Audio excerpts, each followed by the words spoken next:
एक गांव में गोलू नाम का एक नौजवान लड़का रहता था। जैसा उसका नाम था वैसा ही उसका स्वभाव भी था, एकदम भोला। वो ज्यादा दिमाग नहीं लगाता था, जैसा उसके घरवाले और लोग उसे बोल देते वैसा ही वो कर देता, और जो उसे लगता बिना सोचे समझे लोगों के सामने वही बोल देता। गोलू के घर की आर्थिक स्थिति काफी अच्छी थी। उसके पिता के पास खेती करने के लिए पर्याप्त जमीन थी, जिसमें अच्छी खासी फसल हो जाती थी। गोलू के माता पिता काफी दयालु स्वभाव के व्यक्ति थे, लेकिन लोग उनके इस दयालु स्वभाव का गलत फायदा उठाते थे। गांव के लोग अक्सर अपनी मजबूरी सुनाकर उनसे अनाज और पैसे उधार मांग लेते, लेकिन लौटाते समय आनाकानी करते और तरह तरह के बहाने बनाते।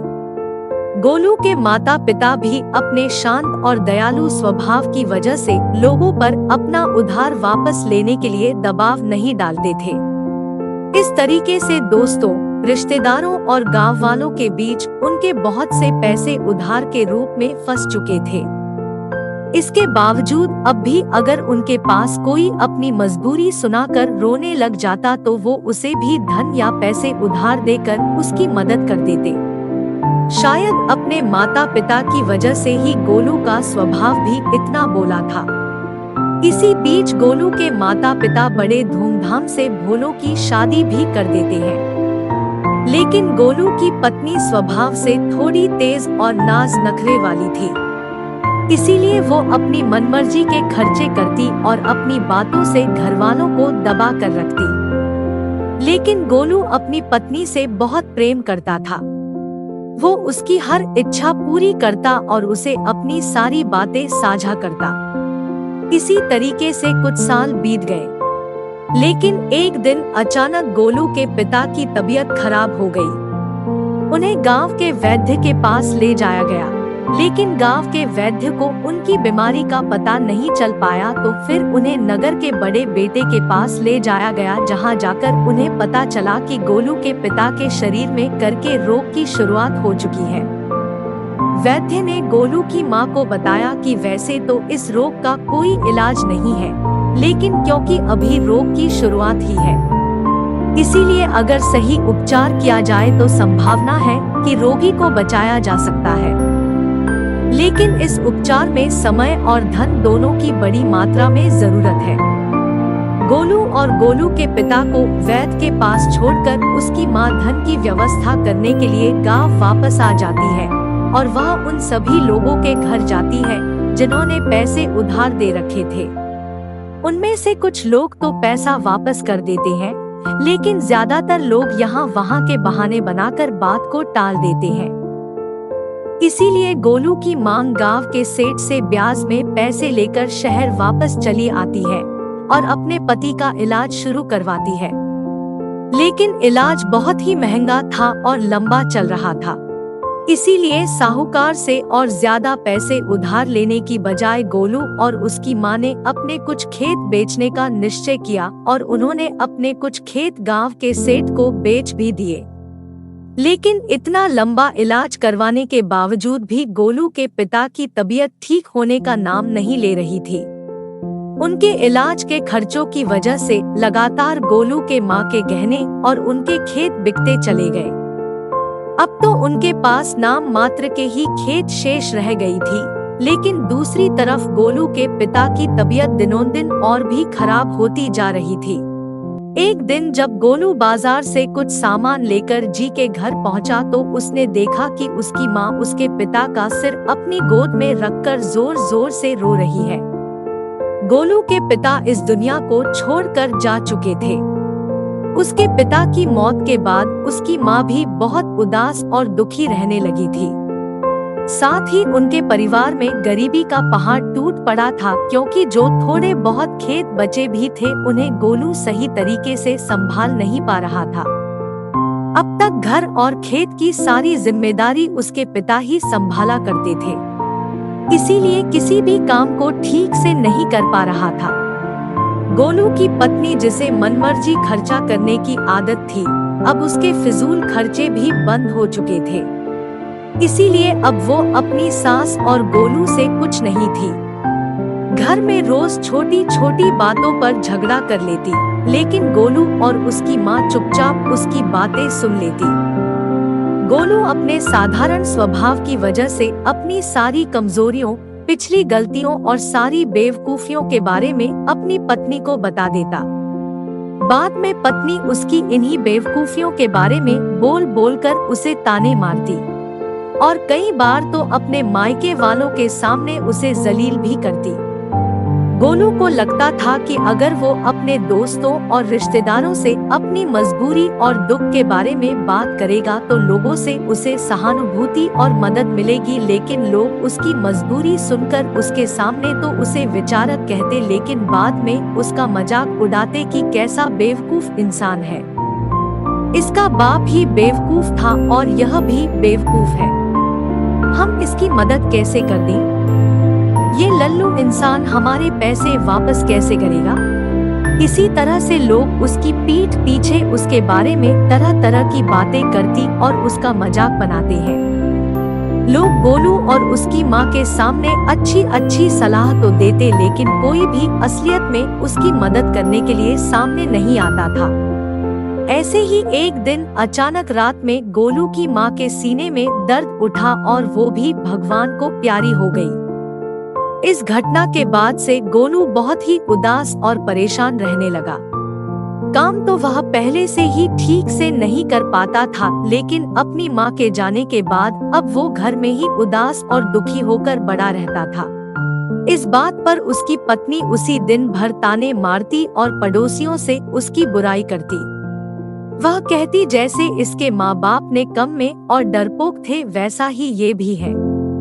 जब गोलू को पड़ोसियों के मुंह से अपनी पत्नी के द्वारा की गई उसकी बुराई के बारे में पता चलता तो उसे बहुत गुस्सा आता और गुस्से में वे भी अपनी पत्नी की पड़ोसियों से बुवाई कर देता।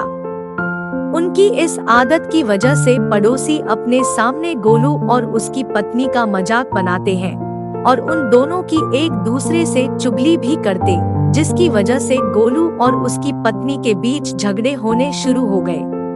एक दिन झगड़े के दौरान उसकी पत्नी घर छोड़कर अपने मायके चली गई और यह धमकी दे गई कि अब वे कभी वापस नहीं आएगी। पत्नी के जाने के बाद गोलू और भी अकेला पड़ गया और वो पूरे दिन दुखी होकर अपने भाग्य को कोसता रहता। कई बार तो उसे विचार आता कि अब आत्महत्या ही कर लेता हूँ, लेकिन फिर वह कुछ सोचकर रुक जाता। कुछ समय पहले तक जो लोग गोलू को अपना दोस्त, रिश्तेदार और पड़ोसी बताकर मीठी मीठी बातें करते और उसके पिता से सहायता मांगते थे, आज वही लोग गोलू का मजाक उड़ाते और उसे पागल कहते।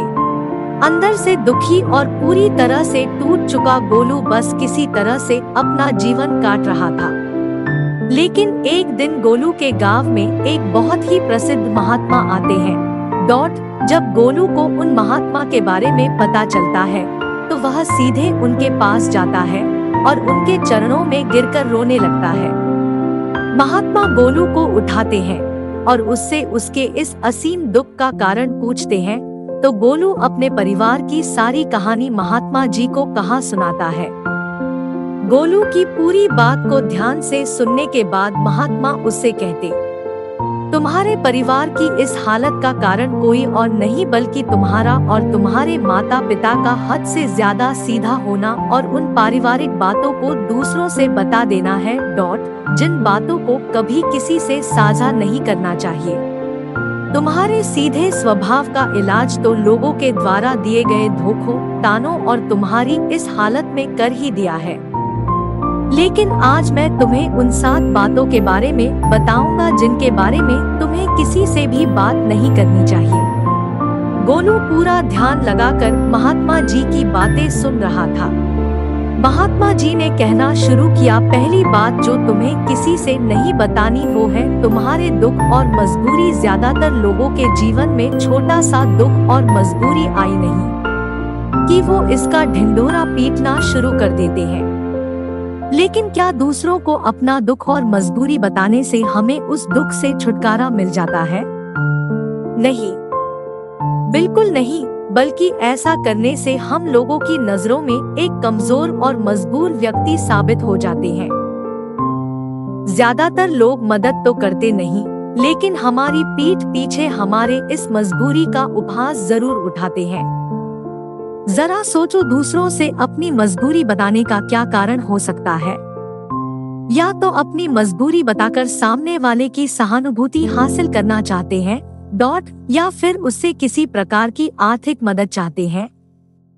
लेकिन अगर किसी ने तुम्हारी मदद कर भी दी तो फिर वो बदले में तुमसे इससे भी बड़ी मदद की उम्मीद रखेगा, और अगर तुम उसकी मदद नहीं कर पाए तो फिर वो मन ही मन तुम्हें अपना दुश्मन मानने लगेगा, और अगर गलती से भी तुमने अपनी मजबूरी अपने दुश्मन को बता दी तो वह तुम्हारी इस मजबूरी का गलत फायदा भी उठा सकता है, क्योंकि वह समझ जाएगा कि इस समय तुम कमजोर और मजबूर हो और तुमसे बदला लेने का यही सही समय है।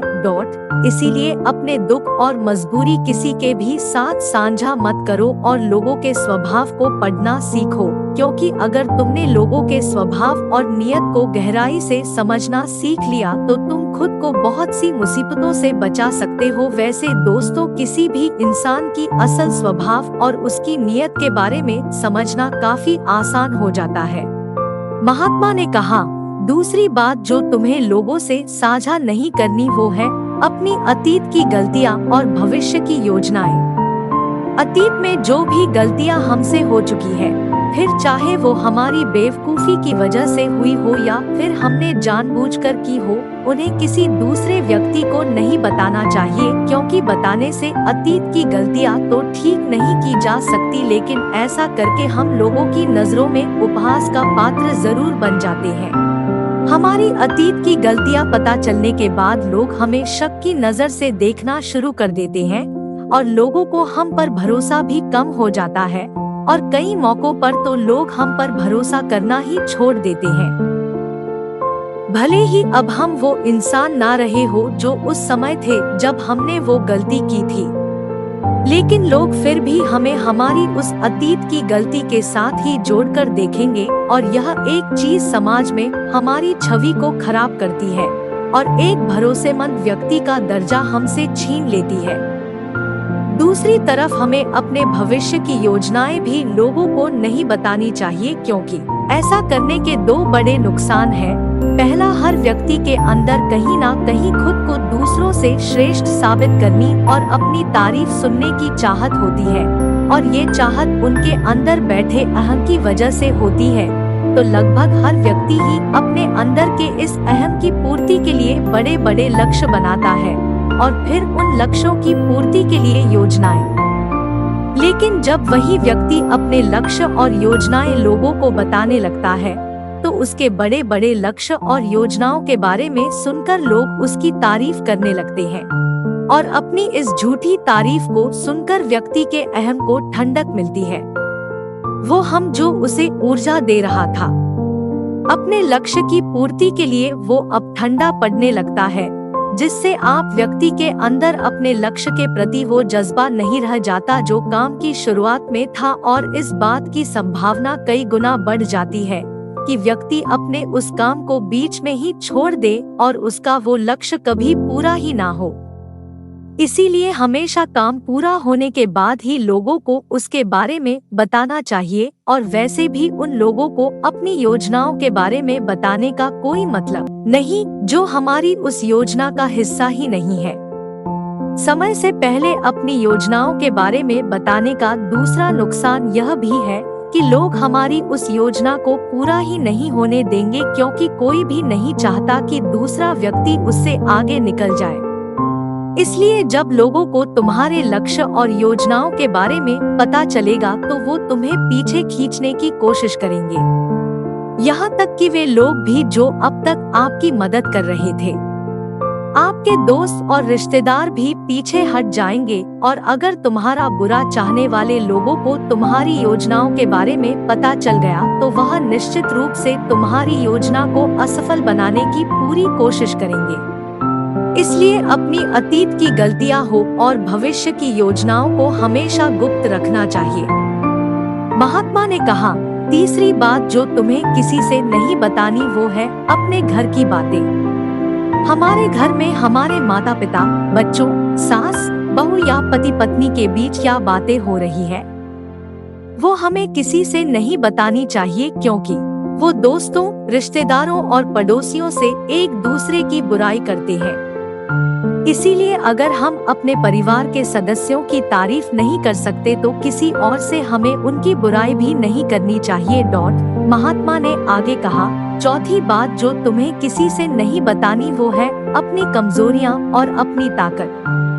पहली बात तो ज्यादातर लोगों को अपनी कमजोरी और ताकत के बारे में पता ही नहीं होता, और अगर तुम्हें अपनी कमजोरी और ताकत के बारे में पता है तो तुम सच में एक बहुत ही बुद्धिमान व्यक्ति हो। लेकिन दूसरों के सामने अपनी कमजोरी और ताकत के बारे में ना बताने के दो बड़े कारण हैं।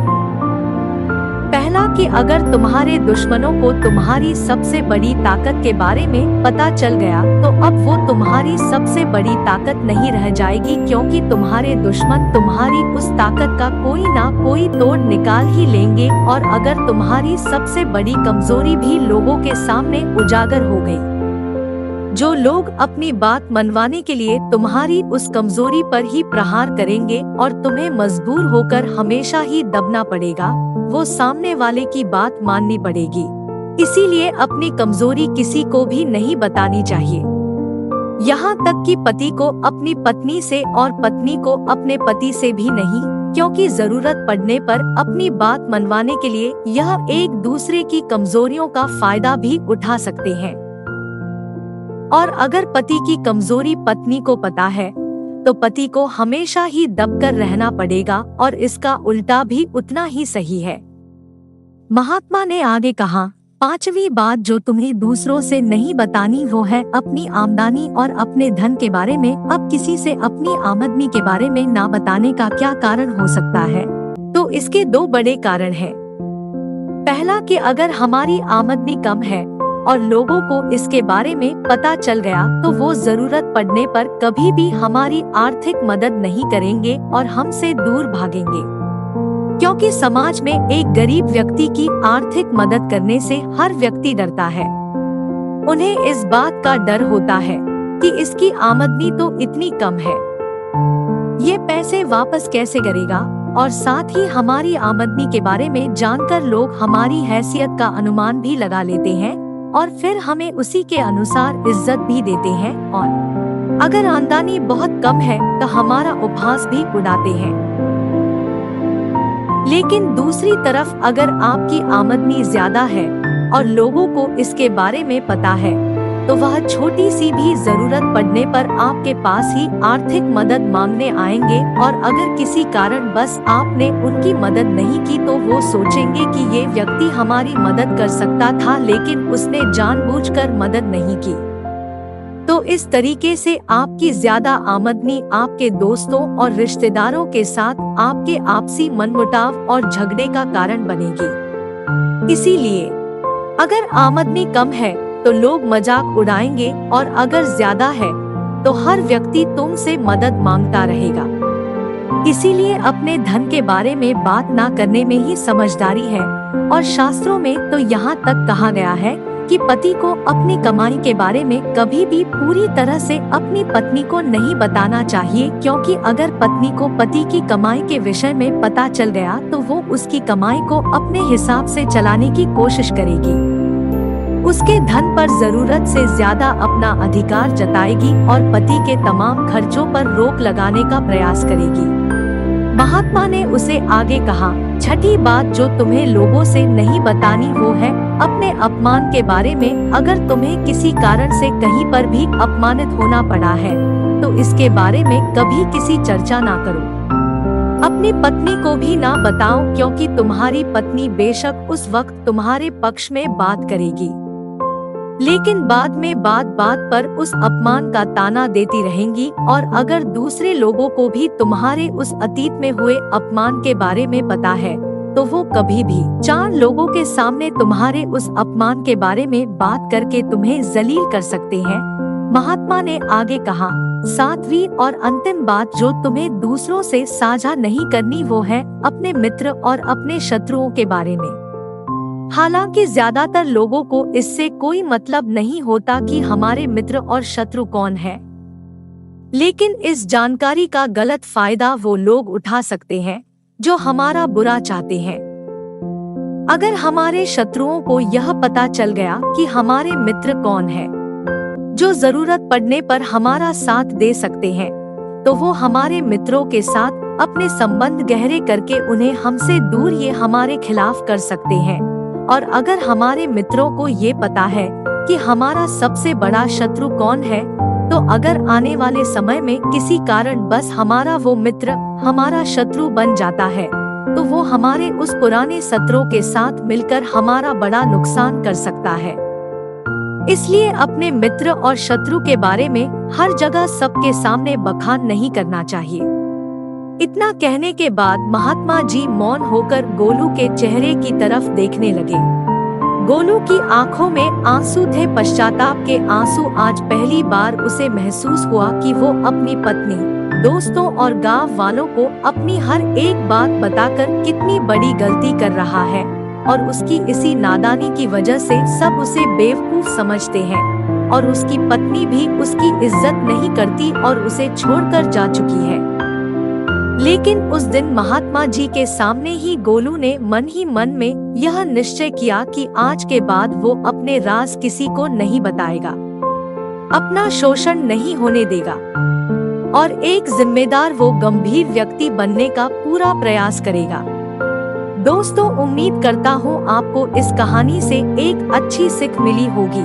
यह कहानी आपको कैसी लगी हमें कमेंट बॉक्स में कमेंट करके जरूर बताएं, और साथ ही इस कहानी को अपने दोस्तों के साथ जरूर शेयर करें ताकि उन्हें भी इस कहानी से कुछ सीखने को मिल सके। धन्यवाद।